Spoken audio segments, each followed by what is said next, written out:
Sufism is a spiritual movement within Islam that transcends all the boundaries. It exists both in the Sunni and in the Shia worlds. Some scholars would say that it bears more resemblance to Shi'ism. The word Sufi comes from the word suf, which is an undyed wool garment, which is sometimes worn by the Sufi holy men. There's no one founder of Sufism. It's obscure quite how it began. It may have begun around the year 700. It's a devotional movement, not unlike devotional forms of Hinduism or devotional forms of Christianity. It seems to have been a reaction against versions of Islam that make Islam all about doctrine and ritual. And they specifically focus on experience of absorption by God or union with God. They use various means to try to accomplish this, including music, chanting, dancing, the recitation of poetry, things that really get your emotions going.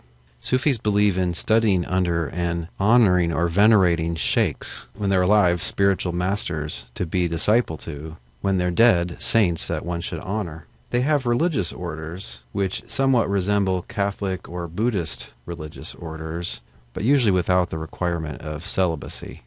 They've long and often been suspect among conservative Muslims. One early Sufi figure was executed for blasphemy after claiming, "I am the truth," something that only God should say.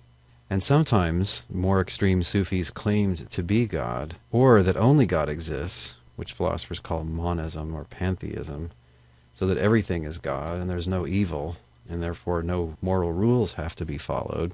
That type of outlook is referred to as an antinomian outlook, a view against moral rules or against moral law.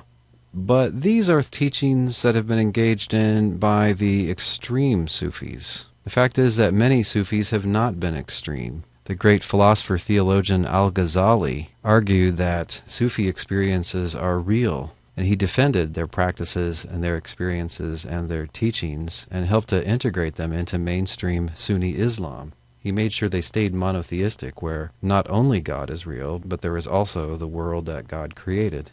Though a person can constantly remember God, constantly think of God and experience God, that doesn't mean that the person really is God. If you study philosophy, by the way, you should definitely read al-Ghazali. He's a very interesting critic of other Islamic philosophers, and he has a really interesting life story, which unfortunately we can't go into.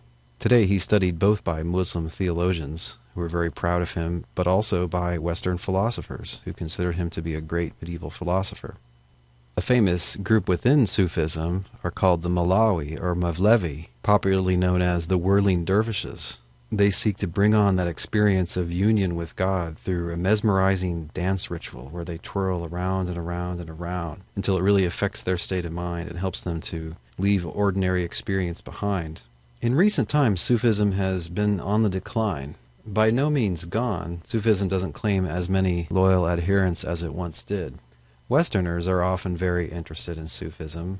It resembles other kinds of mystical experience and is just more attractive than law-based Islam or in the very emotionally tumultuous Islam of Shi'ism. I think part of the reason for the decline is the strong influence of the Wahhabi movement, who would consider many Sufi practices to be innovations, practices that are distractions from God and that are not authorized by the Prophet and the true tradition. In our next lecture, Islamic scriptures and doctrines.